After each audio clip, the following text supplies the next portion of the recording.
ఇంకా కొంతమంది జైల్లోనే రిమాండ్ ఖైదీలుగా ఉన్నారు, కొంతమంది బెయిల్ మీద వచ్చారు. సిట్ ఇంకా దర్యాప్తు చేస్తూనే ఉంది, దర్యాప్తు మనం చేస్తుంది బ్రహ్మాండంగా. వాళ్ళ ధర్మం ప్రకారం, వాళ్ళ వృత్తి ధర్మం ప్రకారం చట్టబద్ధంగా వాళ్ళు దర్యాప్తు చేస్తూ ఉన్నారు. ఈ లోపల ఈ కల్తీ మద్యం కేసు వచ్చింది.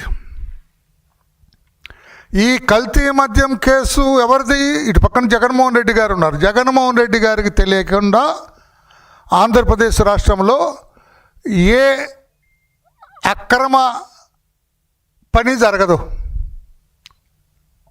సక్రమమైన పని జరగాలంటే అక్కర్లా. జగన్మోహన్ రెడ్డి గారు ఈజ్ నాట్ మచ్ ఇంట్రెస్టెడ్. అక్రమంగా, అవినీతిపరంగా, చట్ట వ్యతిరేకంగా, చట్టాన్ని వ్యతిరేకిస్తూ జరిగే పనులకి అన్నిటికి కూడా జగన్మోహన్ రెడ్డి గారికి తెలిసే ఉంటుంది. తెలీదని చెప్పగలరా? జయచంద్రారెడ్డి ఎవరు? ఆయన నాకు తెలియదని చెప్తాడా? పెద్దిరెడ్డి గారిని అడుగుదాం, అయ్యా ఎవరు జయచంద్రారెడ్డి అని. నాకు తెలియదండి అతను ఎవరని చెబుతారా? వాళ్ళ మనిషే, వాళ్ళ దొడ్డులో కట్టి వేయబడిన దూడ ఇది. వాళ్ళ దొడ్డులో తాడేసి కట్టివేయబడిన దూడ. కొన్ని ప్రత్యేక కారణాలు మా పార్టీలోకి వచ్చాడు, ఏదో సీట్ ఇచ్చాము, అది లాస్ట్ టైం మొన్న చెప్పాను నేను. ఈ కల్తీ మద్యం కేసులో ఇప్పుడు తాజాగా జోగి రమేష్ గారు, మాజీ మంత్రి జగన్మోహన్ రెడ్డి గారు, అందుకే మిమ్మల్ని ఈ పక్కన నిలబెట్టాను నేను, జగన్మోహన్ రెడ్డి గారికి అత్యంత సన్నిహితుడు.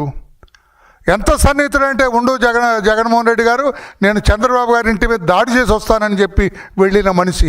అంత సాన్నిహిత్యం వెళ్ళదు. ఇప్పుడు ఆయన పీకల్లోతు కూరుకుపోయాడు. ససాక్ష్యాలతో సహా అతనికి తెలిసి, అతని నేతృత్వంలో, అతని పంపున ఈ కల్తీ మద్యం కేసు జరుగుతూ ఉంది.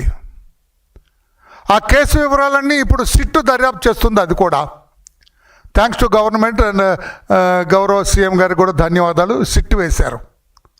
సిట్టు వేస్తుంటే దర్యాప్తు ఎక్సైజ్ వాళ్ళు చేసిన దానికంటే సిట్టు దర్యాప్తు స్పీడ్గా జరుగుతుంటుంది. వీళ్ళకి ఎక్కువ సిబ్బంది ఉంటారు. ఇన్వెస్టిగేషన్ చేసే తీరు కూడా వీళ్ళకి కొంచెం ఎక్కువగా అనుభవం ఉంటుంది, జరుగుతూ ఉంటుంది.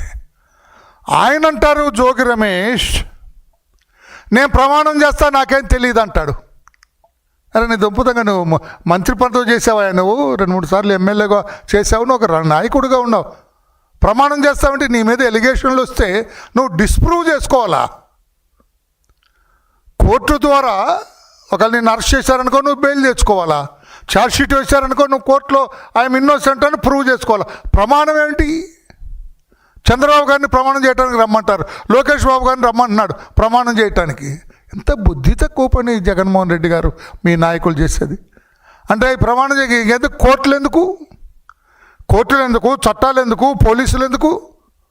అరే రారా గుళ్ళో ప్రమాణం చేయి, నువ్వు ప్రమాణం చేస్తే వదిలేస్తాం, ప్రమాణం చేయకపోతే పట్టుకుంటాం. ఇదా? ఇది కరెక్ట్ కాదు జగన్మోహన్ రెడ్డి గారు. మీ దృష్టి ఎందుకో ఎప్పుడు కూడా వక్ర మార్గాల్ని, అక్రమ మార్గాల్ని ఆకర్షిస్తూ ఉంది. ఆ వైపు జరుగుతుంది. ఫ్రమ్ ది బిగినింగ్ కూడా డే 1 మీరు పొలిటికల్ లీడర్ అయిన దగ్గర నుంచి కూడా ఎంపీ సీటు కోసం మీ బాబాయిని కొట్టావు. ఆ రోజు నుంచి లెక్కే చెబుతాను నేను. జగన్మోహన్ రెడ్డి గారు, పాత్రికేయ సోదరులు మీరు కూడా వినాలా. నేను ఏం చెప్పాలనుకుంటున్నాను మీ ద్వారా రాష్ట్ర ప్రజలకి, అసలు ఏమిటి ఈ వ్యక్తిత్వం అవుతుంది? జగన్మోహన్ రెడ్డి గారి వ్యక్తిత్వం ఏమిటి? ఇతను నాయకుడిగా ఉండటానికి, ఒక రాజకీయ పార్టీకి అధ్యక్షుడిగా ఉండటానికి, రాష్ట్రానికి ముఖ్యమంత్రిగా పనిచేయటానికి అర్హతలున్న మనిషేనా? ఇతన్ని ముఖ్యమంత్రిగా మనం ఎంపిక చేసుకోవచ్చా? ఎమ్మెల్యేగా మనం గెలిపించుకోవచ్చా? రాష్ట్ర ప్రజలు అర్థం చేసుకోవాలని చెప్పుకొని తెలియజేస్తున్నా. ఎంపీ సీటు కోసం బాబాయి వివేకానంద రెడ్డిని లాగి చెంపదెబ్బ కొట్టిన నాటి నుంచి మొదలైంది. మీ నాన్నగారు చనిపోతే, రాజశేఖర రెడ్డి గారు చనిపోతే రాష్ట్రమంతా కూడా ఆయన అభిమానులు, పార్టీ నాయకులు, పార్టీ సానుభూతి పరులు అందరూ కూడా ఏడుచి గగ్గోలు పెడుతూ ఉంటే, ఇతను మాత్రం మనిషి వ్యక్తిత్వం అర్థం చేసుకోవాలి సార్ మీరు కూడా. ఇతను మాత్రం 4 తెల్లగాయతాలు పట్టుకొని జగన్మోహన్ రెడ్డి గారిని ముఖ్యమంత్రిగా చెయ్యండి అమ్మ సోనియమ్మ అని లెటర్ రాసి అందరు ఎమ్మెల్యేల సంతకాలని తీసుకుంటున్నారు. ఇది ఒక విడ్డూరమైన మనస్తత్వం కాదా? తండ్రి చనిపోయాడు, ముక్కలైపోయాడు, శవాన్ని గుర్తించలేని పరిస్థితుల్లో ఉంది. తల ఒక పక్క, కాళ్ళు ఒక పక్క, చేతులు ఒక పక్కన మూట కట్టి తీసుకొచ్చారని శవాన్ని. మనందరికీ తెలుసు. అప్పుడు ఈ చెయ్యి ఆయిందా, ఈ కాలు ఆయిందా చెప్పలేని పరిస్థితుల్లో ఉన్నాయి అక్కడ శవాలు. అలా ఉంటే ఏడుపుతోటి రణగొణ ధ్వనులతోటి ఉండవలసిన మనిషి తాపీగా సంతకాల సేకరణ చేస్తే నీ మనస్తత్వం ఏమిటి? ఏమనుకోవాలి నేను? మీ నాన్న ముఖ్యమంత్రిత్వాన్ని అడ్డు పెట్టుకొని 1,00,000 కోట్లు దండుకున్నది మీరు కాదా? సిబిఐ దర్యాప్తు చేసి మిమ్మల్ని అరెస్ట్ చేసిందా లేదా? 43,000 కోట్ల రూపాయలు మీరు అప్పనంగా కొట్టేశారు మీ నాన్న ముఖ్యమంత్రిత్వాన్ని అడ్డు పెట్టుకొని క్విడ్ ప్రో కో ద్వారా అని చెప్పి. దాదాపు 16-17 నెలలు జైల్లో ఉన్నారు కదా, చెంచల్గూడ జైల్లో. అతని మనస్తత్వం అది. You will go to any extent.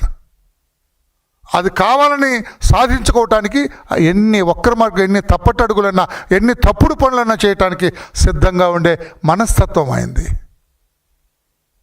అది జరుగుతుంది. తండ్రి శవాన్ని పెట్టుకొని శవాన్ని చూడకుండా, ఏమవుతుందో చూడకుండా, ఎలా ఏర్పాట్లు చేయాలి, దహనం ఎలా చేయాలి, ఇవన్నీ ఆలోచించకుండా సంతకాల సేకరణ ముఖ్యమంత్రి పదవి కోసం చేశాడంటే విడ్డూరమైనది కదా.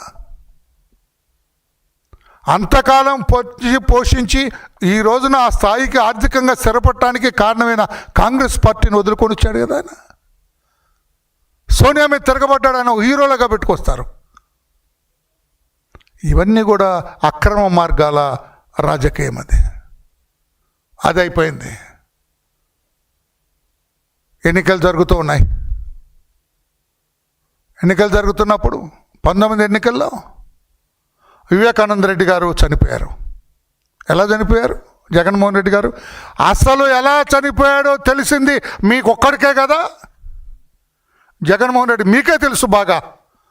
హౌ హీ వాజ్ కిల్డ్, ఎలా చనిపోయాడు, ఆయన చావు కారణం ఎవరు, ఆయన చంపింది ఎవరు మీకే తెలుసు. అసలు మిమ్మల్ని ఇంట్రాగేట్ చేయాలి CBI. I don't know why they have left you. మిమ్మల్ని దర్యాప్తు చేస్తే సిబిఐ సరిగా అసలు ఎలా జరిగిందో మీరు చెప్పేవాళ్ళు. హూ కిల్డ్ హిమ్ బ్రూటల్లీ మీరు చెప్పేవాళ్ళు. ఎందుకు చంపబడ్డాడు మీరు చెప్పేవారు. ఎలా చనిపోయారో మీరు చెప్పేవాళ్ళు. దాన్ని రాజకీయాన్ని వాడుకోవటానికి హార్ట్ అటాక్ అని చెప్పించారు. నేను 2019లోకి వెళ్తున్నాను. నేను 19 మే 15వ తారీఖు తెల్లవారుజాముకి వచ్చాను. నేను ఇప్పుడు ఏం చెప్పారు? Heart attack. స్క్రోలింగ్లో వచ్చేసినాయి వాళ్ళ సాక్షిలో. అక్కడేమో తన గొడ్డల పోట్లు పెట్టుకొని రక్తసిక్తమై ఇల్లంతా రక్తమై చనిపోయి శవం ఉంటే హార్ట్ అటాక్. అదైపోయిన తర్వాత నారాసుర రక్త చరిత్ర. దిస్ తమ్ముడు ఫోటోగ్రాఫర్, వీడియోగ్రాఫర్, ఏమని ఇది నారాసుర రక్త చరిత్ర. ఇది ఎక్కడి నుంచి వచ్చింది? చంద్రబాబు గారు వచ్చి గొడ్డలు తీసుకొని నరికారా? అదే కదా చెత్త రాసింది. నీకు ఒక పత్రిక ఉందని, ఒక ఛానల్ ఉందని గుండెపోటు అని చెప్పించావు. పత్రికలోనూ బ్రహ్మాండంగా వ్రాయించావు. నారాసుర రక్త చరిత్ర. మహానేత కుటుంబాన్ని కడతీర్చే కుట్ర. ఇవన్నీ వేసాం.